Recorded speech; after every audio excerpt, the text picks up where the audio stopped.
Welcome back to a brand new video. This casting has always been one of my favorites. I remember having it as a kid. Probably the favorite truck casting I've ever had as a kid. This 1973 Hightail Orange hauler with motorcycles is the official language used to describe it. Also believe it was modeled after a 1956 Ford pickup. So this one's seen better days. My intentions here with this are to use the Spectra Flame paint that I've created, the homemade Spectra Flame that I produced in the previous video. So I'm just going through the motions here. I found the drill bit that fit that post, being extremely careful because this is one of the plastic bottom bases. And we're going to get this apart and hopefully do it some justice. You know, sometimes it amazes me how easily these will come apart, and sometimes how much you really have to fuss. The next video that I have coming out, I'll explain it. One of the donor cars I used for the next video, getting the base took me literally 15 minutes of some battling. But this casting seems to be in good shape. The plastics are in good shape. The motorcycles were not chewed up and beat up in any fashion. I know I've seen them where they're really, really roached out. I have a couple that are still in a box that I picked up at garage sales that are in really bad shape. The wheels on these were for black walls, in decent shape, but not worth rescuing. The window, very good condition, and I was really happy about that. So moving on to the drilling out the post. This post gave me some headache. This was kind of tough. I don't know if it's the material, I don't know if it's the castings, maybe certain properties of the metal were different. But I've experienced this on other cars, mostly Matchbox. Sometimes you get in there and even your drill bit just seems to eat the drill bit up. And then going to tap it, as I did in this case, it took a while, but I got it. And I'm going to have to reinvestigate. Maybe some of my tools are getting a little dull. But this is just your 256 tap, a little bit of 3-in-1 oil to help from binding while you're doing this. I like to use the handle, screwdriver handle type with a pin vise grip, rather than use the T-handle type. I seem to have more control, and I'm able to get more pressure on the end of the screwdriver to drive the cutting end of the tool in. And every time I do this, I tap, and you can see the shavings that fall out. That's to keep from binding. So you should tap a little bit. When you feel a little resistance, take your tap out. Try and get some of the material that may be stuck in the hole that you're making. Tap it out and make sure that it's always the holes that you're making are clean. You don't bind your tool or even risk a chance of breaking the rest of the post, or even breaking the bit.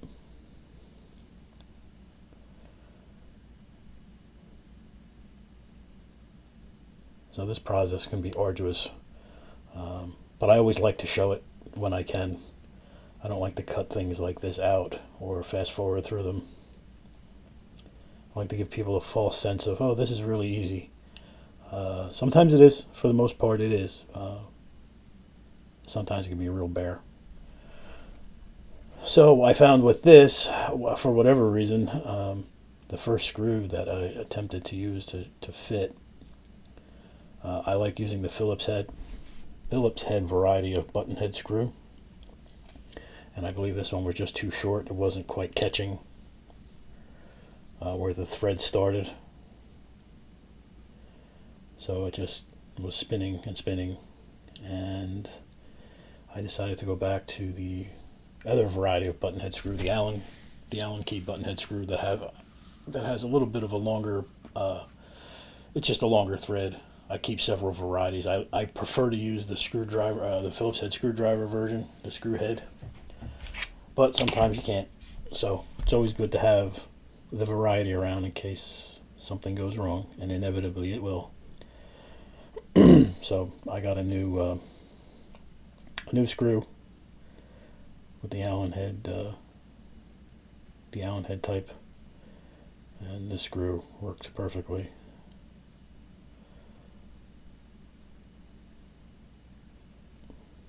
So with that accomplished, we're ready to move along. And this is my preference for dipping. Using paint stripper, I try and glob it on. I've been adopting one of the other alternate ways to do this, which is just to keep I've seen some guys, I think Paul from Fat Guy Productions calls it the primordial ooze or something like that. Time Rider calls it the hot goo or something, which is just, an apothecary jar or mason jar full of paint stripper, and they just dump the bodies in and let them sit there and bake. I adopted this. I saw somebody do this, where they slather on the paint stripper and then just put a lid on the container to basically let it fumigate itself, and create a reaction to help lift the paint off the metal. So that's the way I've preferred to do it. In the next video I actually use the other method. So either one equally effective. It's really your choice. So now I'm just taking my plastics and my windshield and putting in a little container of soapy water, letting them soak while I move on to the next steps. So I'm just giving it a little shake. You can see the bubbles from the soap, and I put that aside and move along. I've just put this new work area together, and I'm trying to keep things clean as I go along. So you might see that as I move along with the video. You'll see me grab a paper towel and clean up. So now I'm going to work on the base. I'm going to get the wheels out, and I'm also going to sand some of the sketchy areas to give a smoother surface, because I'm not sure what I'm going to do here. I think I'm just going to paint it a flat black. And you can see me removing these wheels. These old plastic bases have just like a hook, like a clip that sticks up and hooks the axle underneath it. And sometimes all it just takes is the right wiggle. And sometimes you need to be a little more aggressive, but they do pop out, usually without breaking anything. There you go. So you can see these wheels are pretty cooked. Sometimes I save them. And I have this romance that I could possibly restore some of those old wheels, and most times now because I've collected so many, I just chuck them. I don't know if that process is ever going to happen, but I may try it someday. So the plastic is in pretty good shape, other than missing some chrome. I never really cared for chrome interior or chrome bottoms, so this will get painted flat black. Right now I'm looking for my 4000 grit fret eraser, which you've seen in a couple of the previous videos. Because it's a higher grit, it's less destructive, but it does fulfill certain needs when you're doing this, especially when you're doing the plastics and the windows, which I love using this fret eraser on. There's links in the video, under the video description, where you can get that. So I'm just taking off some of the, any loose paint or anything that looks flaky. I want to have a little bit of a texture for the flat black primer or paint to adhere to. So I'm just cleaning it up. If you got if you've gotten this far and you're planning on doing something with something this old just to give it a new life, you know, you might as well take an extra few minutes to, you know, take a look at some of the areas that could be a problem later that you look at and go, you know, if I'd taken 5 minutes, I may have, you know, been more happy with the results. So here is our stripped body, and I'm just going to go and clean it up, get some of the loose paint, etch in some of the scribe lines that may have weakened, or maybe the casting itself was just weak, you know, when it was originally done, because some of those dyes will lose their edge and their potency as they produce. Who knows how many thousands or hundreds of thousands of this model they produced. So I'm cleaning up areas, I'm scribing some lines, because I'm also planning on, what you see right here is my electroplating, my zinc electroplating device, which does work. I've used it before. This is just a brand new setup. So the electrolyte that I mixed up is pretty fresh, and ultimately I think I left the casting in too long. So I got a really thick coat of zinc, which then proved to be impossible to get up to the luster that you would really like it if you're using Spectra Flame as the finish. But it still looked good. So I didn't make a video on how to create this, but basically what you see in the jar is pure white vinegar, and you make an electrolyte with two diodes, or anodes of zinc, and you run positive and negative, and some of the zinc from one of the anodes leaches into the vinegar, and then when you're done making your soup, you take the anode, the positive anode, or the positively charged anode that you used at the time. You take that out and leave the one that you used to be a negatively charged anode, in the solution. And then now you hang your part on a piece of copper, and you use that as the positively charged piece. Basically, that's just a hobby battery box with 2 D batteries.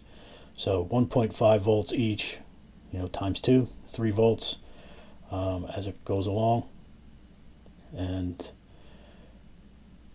it's pretty effective. The first few that I have done using that process was great. And then I was kind of confused and wasn't sure if I wanted to continue doing it as far as the zinc plating. I was using another paint method which came along, using Quicksilver Chrome paint by Createx, and then shooting your Spectra Flame over. The results are pretty close. But you know, in the interest of being able to do it, I'm going to continue to use this process. And you can see once you power up your batteries, you should start seeing some foaming action or bubbles, and that's basically the part being positively charged is pulling zinc from the electrolyte, and also off of the negatively charged anode. So here's our base that I painted flat black.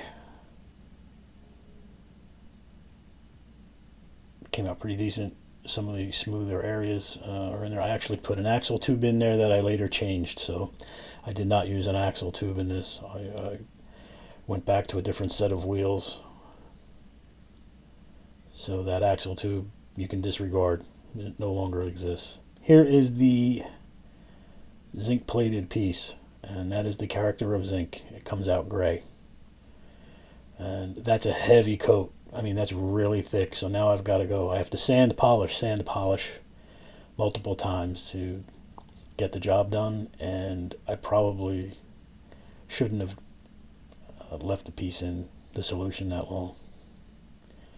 So here's me trying to correct a little bit of my faux pas and dealing with a casting that has a lot of lines and contours in it. So I'm also full of zinc plating on my fingers. Hopefully that's not a medical problem someday soon. But I didn't use gloves because I really like to feel the piece. I feel, you know, at least for me, I don't get a really good feel of what the piece feels like with gloves on. I don't think there's any real harm with zinc and vinegar. So I'm trying now to get into some of these crevices and cracks and creases of this casting, and it just, I mean, it took up a lot of time. Different wire wheels, brass wheels, a flap wheel on a drill press. And you can see it's kind of shiny. Needed some more work, but there were also areas where I couldn't get in with a wheel or a brush, and you can see that dull gray area. So now I'm taking one of these pointy wire brushes, bristle brushes that you would use in a Dremel or a drill, and I'm just scraping that stuff out. I'm just running that brush through there by hand. And in some cases, if you really look close in between where my thumbs are, you can see little puff clouds of material. That's basically just the zinc. So I'm just trying to clean it up a little bit and get it to that raw zinc look. It looks like it wants to be shiny. It's wannabe zinc. So it's lustrous, but not really. That's about the best I'm going to do because I'm not going to be able to polish that. So I just use the brush, get it out of the other areas, get it out from the bottom of the casting because we're going to obviously go to paint, and we don't want any pieces of zinc flying around and creating little paint boogers. So there's our piece, and here's the Spectra Flame that I mixed up with the urethane clear and the green ink from the ballpoint pen. And I've already put hardener in the cup of my airbrush. I forgot to actually film it, but there's activator in the cup already, and now I'm just adding the paint.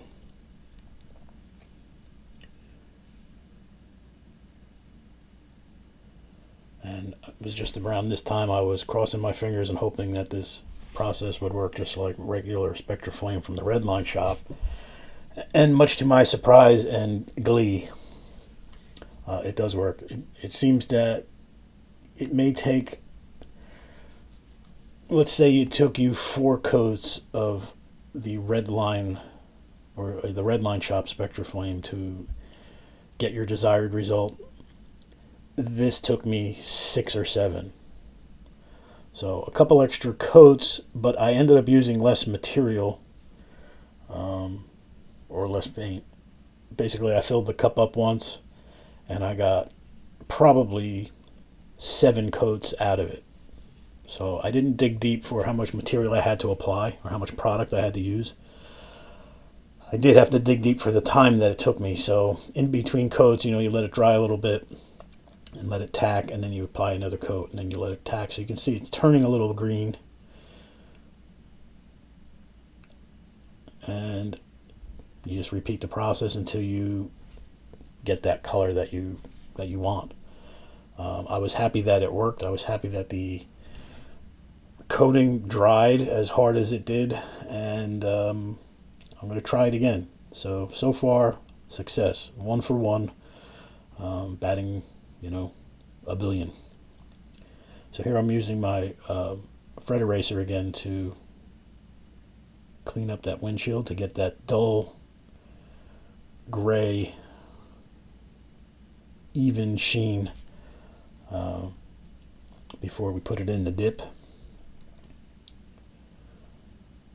And I like to use the eraser. I don't like to apply the eraser to the piece. I like to apply the piece to the eraser because I have more control. I feel like I do.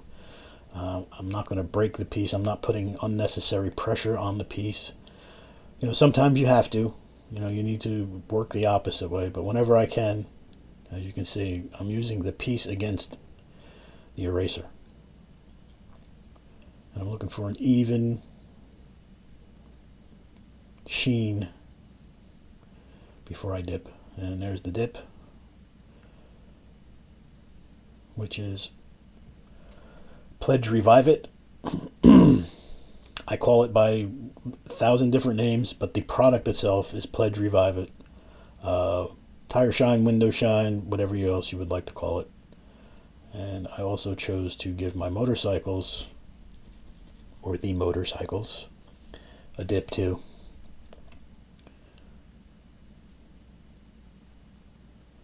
So the interior, I mean, it just warranted it. It was such good shape. There wasn't any, nicks or scratches or chunks missing from anything. It just seemed like the right thing to do. So after a nice dip, we just let the paper towel do some work and wick the excess product off, so there's no clumping and pooling.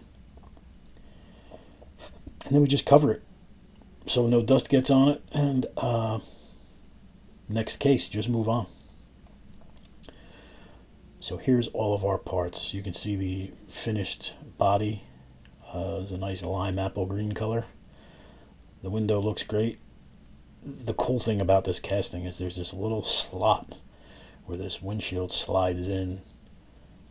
It's actually casted into the body inside, so it can't move. It's really cool.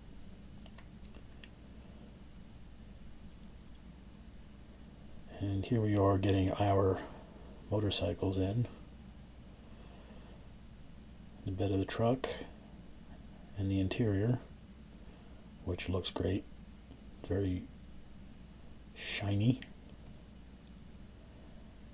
And our base. So once I got the base in and buttoned up, I decided to do a little chrome paint work for some extra embellishment. So while it doesn't really quite meet up to a Spectra Flame paint or a Spectra Flame vehicle standard, like the real deal, it's real close. I think, like I said, if I hadn't left that in the zinc bath so long, that would have been easier. I would have had an easier time polishing it up, but I think it looks great. And I put the big fat wide red walls on from a bunch of red Real Rider wheels that I have. So she's a full roller. I'm really pleased with it. And now I'm just chroming it up, giving it some extra touches.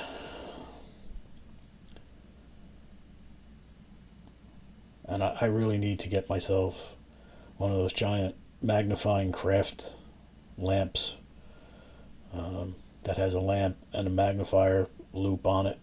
I have small ones, and it's getting tougher and tougher. Turning 50, it's time for the big eye exam. So some of this work is a little tedious, a little strain on the eye. Luckily, still have a fairly steady hand. So where I lack in what I'm actually looking at, I can still do this. So here's the poor man's rotisserie with the finished piece. And I'm pretty happy with it. I have another one that I may try again with the Spectra Flame. But I'm really pleased with this. And for what it is, and now it has a new life, and hopefully I can continue to do this with this Spectra Flame process, making my own and moving forward. So, and I mentioned in a previous video and showed that I had this Aztec airbrush paint from Testers, and I wanted to test it. I actually did, and you're going to see the finished piece. I figured I'd cram this in at the end of the video. This is a 2010 casting of a 68 Camaro Copo. And the gold paint has it has a metallic-y fleck-like in it. It's kind of cool. As the product goes, as far as it sprays and how it reacted, it was great. I mean, it covered well. It didn't jam up in the spray gun. Not sure about how much it's going to add any zip to any like if you're looking for that metal flake look or a candy coat look. Not really. It's more of just a straight up metallic look, but it's still good. I kind of like it. So this is the finished product for that. I used this car as a guinea pig, but now I got another cool little custom to add to my collection.